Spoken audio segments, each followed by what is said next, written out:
할렐루야. 오늘 또 하나님의 은혜와 평강이 여러분 가운데 함께 하기를 축복합니다. 오늘 또 이 묵상의 말씀을 통해서 나에게 말씀하시는 하나님의 그 말씀을 듣는 은혜로운 시간이 되기를 축복합니다. 이 시간 하나님께서 우리에게 허락해 주신 말씀은 열왕기하 2장 1절에서 14절 말씀입니다.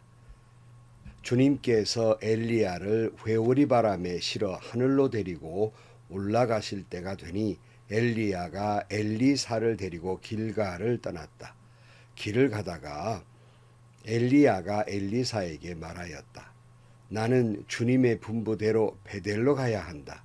그러나 너는 여기에 남아있거라. 그러나 엘리사는 주님께서 살아계심과 스승께서 살아계심을 두고 맹세합니다. 나는 결코 스승님을 떠나지 않겠습니다 하고 말하였다. 그리하여 그들은 함께 베델까지 내려갔다. 베델에 살고 있는 예언자 수련생들이 엘리사에게 와서 물었다. 선생님의 스승을 주님께서 오늘 하늘로 데려가시려고 하시는데 선생님께서는 알고 계십니까? 엘리사가 말하였다. 나도 알고 있으니 조용히 하시오. 엘리야가 엘리사에게 말하였다. 나는 주님의 분부대로 여리고로 가야 한다. 그러나 너는 여기에 남아있거라. 그러나 엘리사는 주님께서 살아계심과 스승께서 살아계심을 두고 맹세합니다. 나는 결코 스승님을 떠나지 않겠습니다 하고 말하였다. 그리하여 그들은 함께 여리고로 갔다. 여리고에 살고 있는 예언자 수련생들이 엘리사에게 와서 물었다. 선생님의 스승을 주님께서 오늘 하늘로 데려가시려고 하시는데 선생님께서는 알고 계십니까? 엘리사가 말하였다. 나도 알고 있으니 조용히 하시오.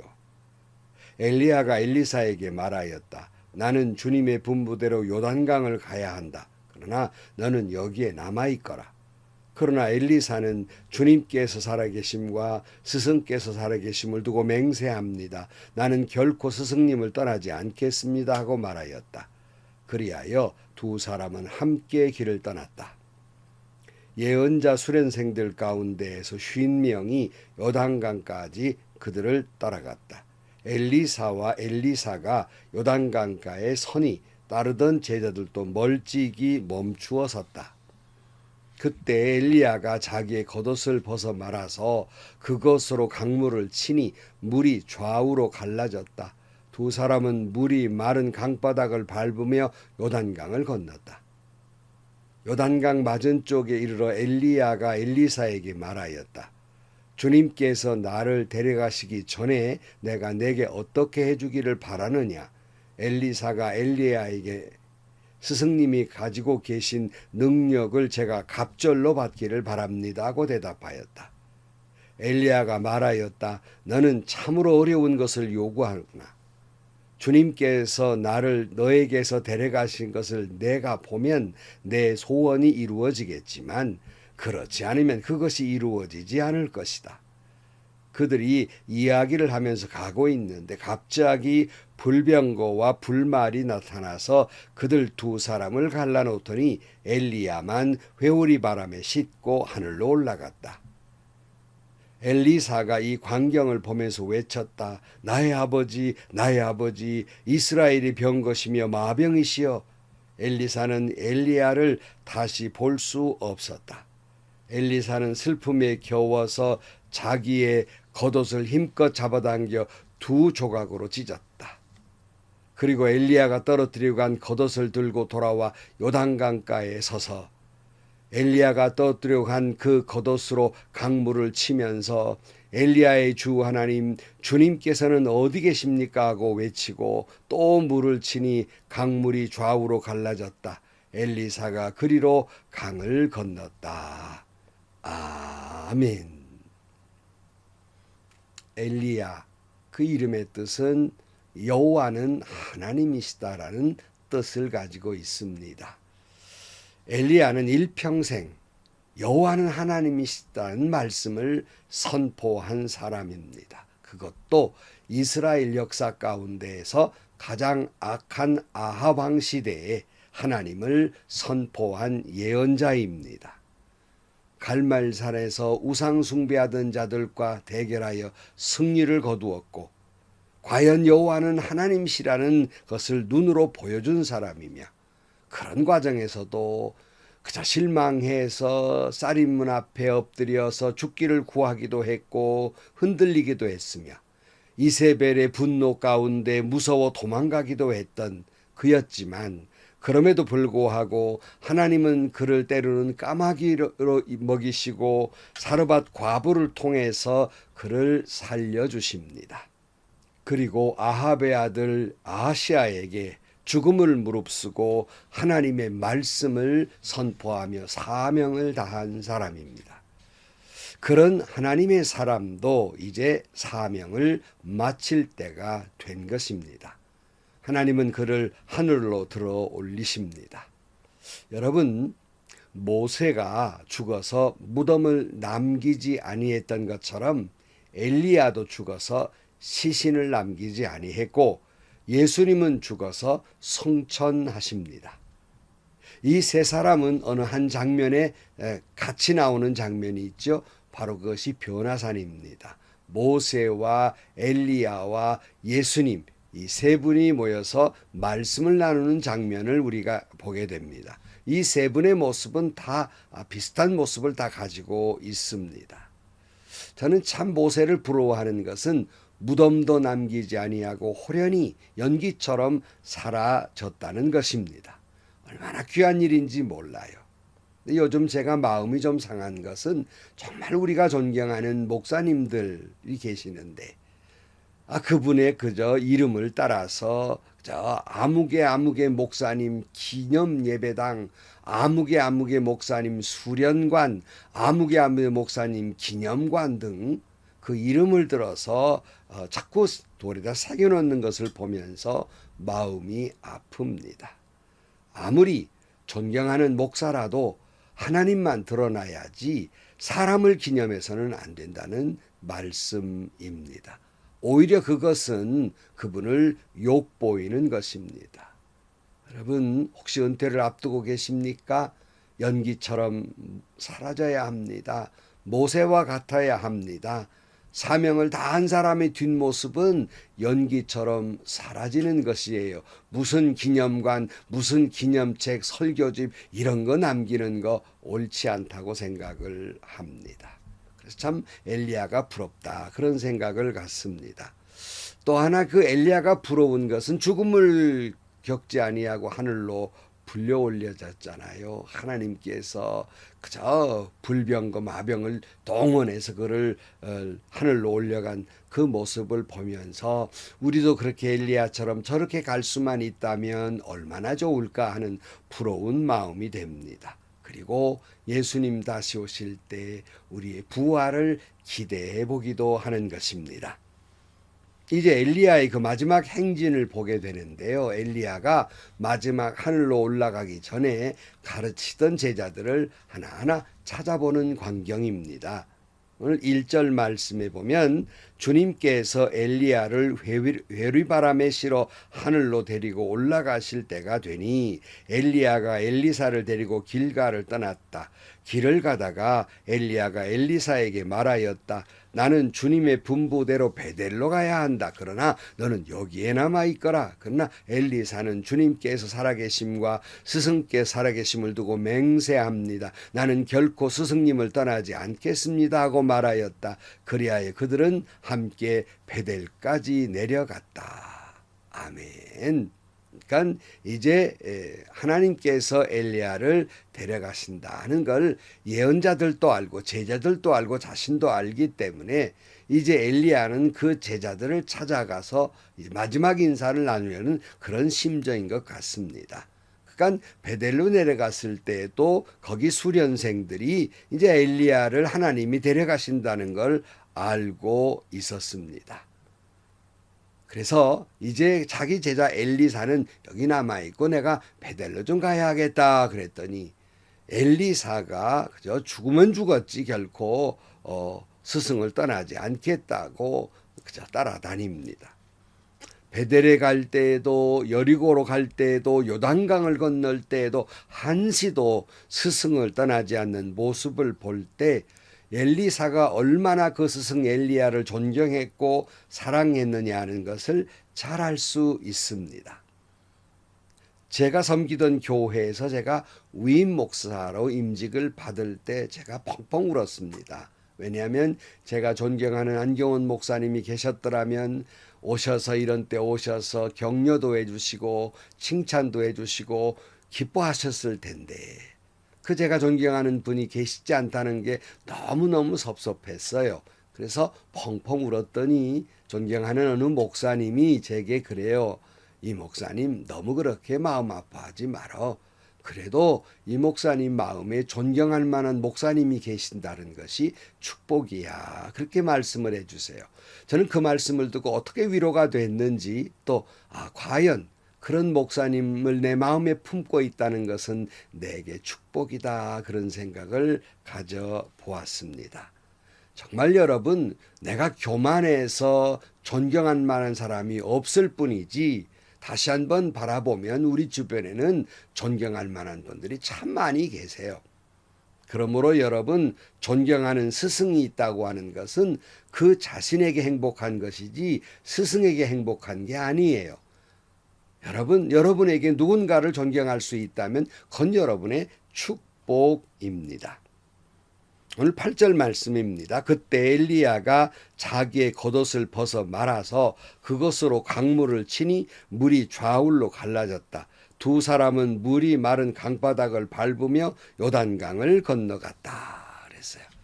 자, 여러분, 뭔가 강을 갈랐다 그러면 또 아까 등장한 인물 생각나잖아요. 모세가 생각나지 않습니까? 엘리야. 그는 모세처럼 강을 갈라서 육시처럼 건너가게 됩니다. 그리고는 이제 정말 마지막이 됐기 때문에 엘리야는 엘리사에게 내가 이제 하늘로 올라가기 전에 뭘 해주기를 바라느냐 하고 물었더니 9절 말씀 보면 요단강 맞은쪽에 이르러 엘리야가 엘리사에게 말하였다. 주님께서 나를 데려가시기 전에 내가 네게 어떻게 해주기를 바라느냐. 엘리사는 엘리야에게 스승님이 가지고 계신 능력을 제게 갑절로 받기를 바랍니다 고 말하였다. 엘리야가 말하였다. 너는 참으로 어려운 것을 요구하는구나. 주님께서 나를 너에게서 데려가시는 것을 내가 보면 내 소원이 이루어지겠지만 그렇지 않으면 그것이 이루어지지 않을 것이다. 엘리사는 참 대단한 욕심을 가지고 있었습니다. 스승의 능력만큼만이라도 귀한 것인데 감격할 일인데 갑절로 달라는 겁니다. 그렇게 고백을 하게 돼요. 이때 엘리야가 참 내가 어려운 걸 요구하고 있다라고 말하지요. 왜 그랬습니까? 단순히 그냥 안수라도 해주면 될 것 같지 않습니까? 그러나 엘리야가 이렇게 말한 것은 엘리야의 능력은 자기에게서 나오는 게 아니었거든요. 엘리야의 권능과 능력은 하나님께로부터 온 것이기 때문에 엘리사가 요구하는 건 자기가 어떻게 해줄 수 있는 게 아니란 말이죠. 참 어려운 일이다라고 말하면서 이렇게 아까 말하죠. 내가 하나님이 자신을 데려가시는 것을 보면 내 소원대로 될 것이다 그래요. 지금 여러분 엘리야는 엘리사의 시선을 스승인 엘리야에게서 하나님께로 옮겨 놓은 것입니다. 네가 나를 보아서 갑절의 그 능력을 받은 것이 아니라 하나님을 보라는 거예요. 하늘로 올라가는 그 능력을 보면서 체험적 신앙, 시선을 하나님께 돌려놓고 있습니다. 자신을 하나님이 어떻게 하시는지 내가 체험하면 내 소원대로 될 것이다. 그렇게 하나님을 보면 그렇게 될 것이다고 말씀하고 있습니다.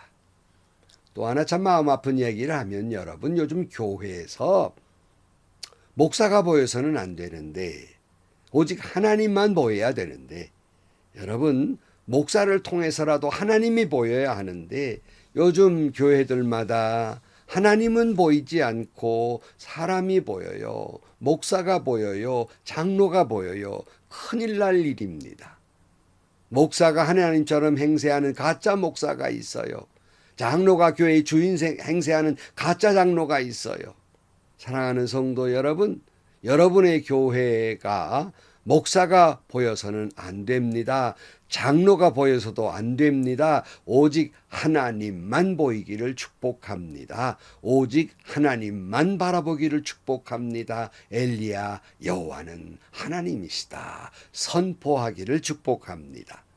11절 말씀, 그들이 이야기를 하면서 가고 있는데 갑자기 불병거와 불말이 나타나서 그들 두 사람을 갈라놓더니 엘리야만 회오리 바람을 싣고 하늘로 올라갔다. 하나님이 불병거와 불말을 보내서 엘리야를 하늘로 올려가게 됩니다. 사실은 여러분 어디 모세뿐만이겠습니까? 온갖 시련과 그리고 시험과 환난과 핍박 속에서도 믿음을 지키고 사명을 다한 사람에게 우리는 눈에 보이지 않지만 하나님이 불병거와 불말을 준비하여 하늘로 영광스럽게 올려가실 것입니다. 12절 말씀, 엘리야가 이 광경을 보면서 나의 아버지 이스라엘이 병것이며 마병이시여. 엘리사는 엘리야를 다시 볼 수 없었다. 엘리사는 슬픔에 겨워서 자기의 겉옷을 힘껏 잡아당겨 두 조각으로 찢었다. 그리고는 엘리야가 떨어뜨리고 간 겉옷을 들고 돌아와 요단강가에 서서 엘리야가 떨어뜨리고 간 그 겉옷으로 강물을 치면서 엘리야의 주 하나님 주님께서는 어디 계십니까 하고 외치고 또 물을 치니 강물이 좌우로 갈라져 엘리사가 그리로 건너갔다. 스승이 하늘로 올라가니까 다시 하나님 나라 간 건 분명하지만 다시 볼 수 없다는 데서 나의 아버지 하나님의 병것이며 마병이시여 하고 슬퍼했습니다. 얼마나 그가 스승을 존경하고 사랑했는지를 알 수 있습니다. 여러분에게는 그렇게 존경하고 사랑할 만한 분이 계십니까? 없는 것은 없어서가 아닙니다. 여러분이 교만하기 때문이에요. 다시 한번 살펴보십시오. 여러분의 존경할 만한 스승들이 얼마나 많이 있습니까? 요즘 시대가 교만해서 스스로 큰 줄 알고 그저 스승을 몰라보는 그런 못된 제자들이 참 많이 있는 시대지만 존경할 만한 선생님들 많이 계십니다. 존경할 만한 목사님들, 장로님들 많이 계세요.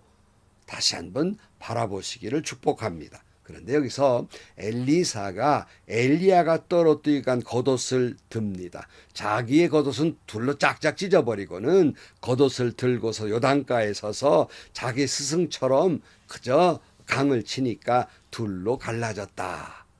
과연 엘리야의 능력이, 권능이, 그 영역이 엘리사에게 이어졌음을 알 수 있습니다. 이야기를 하면서 제가 옛 생각이 나요. 옛날 이리신광교회 부목으로 있을 때 선임으로 오랫동안 있었는데요. 우리가 존경하는 한경진 목사님이 가끔 주일날 오셔서 설교를 하셨습니다. 그때 늘 제가 수행을 해드렸는데 가운도 입혀드리고 벗겨드리고 그랬어요.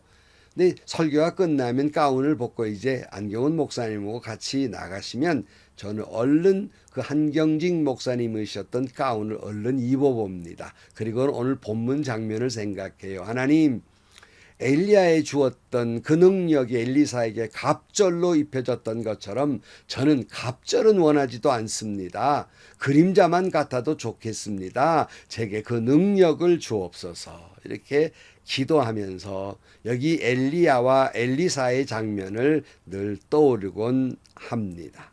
사실 그렇잖아요. 저 같은 게 한경진 목사님이나 안경훈 목사님 그림자만 같아도 다행이지요. 너무 부족한 사람이지만 그런 마음으로 지금까지 목회를 해왔습니다.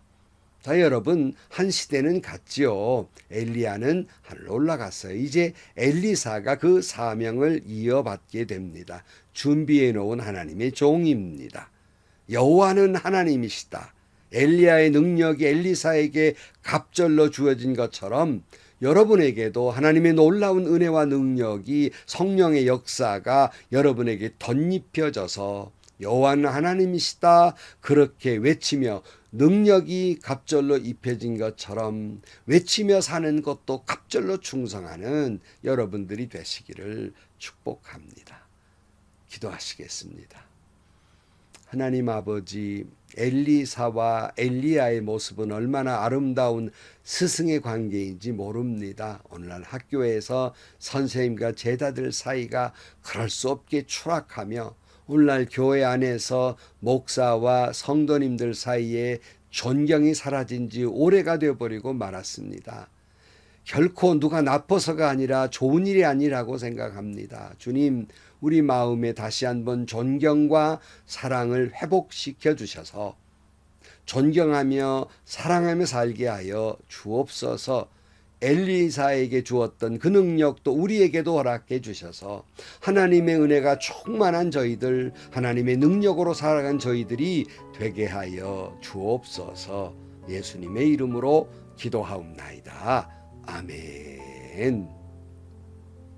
여러분, 존경할 만한 스승이 안 계십니까? 존경할 만한 목사님, 장로님이 안 계십니까? 없는 것이 아니라 여러분들이 그 존경과 사랑을 잃었기 때문이에요. 다시 한번 여러분 잘 주변을 살펴보세요. 정말 귀한 분들 많이 계시거든요. 그럴 때 여러분 자신이 행복하고요. 그럴 때 여러분도 그분들과 같은 능력을 덧입게 될 것입니다. 행복하시고요. 좋은 일이 가득한 하루가 되시기를 주의 이름으로 간절히 축원합니다.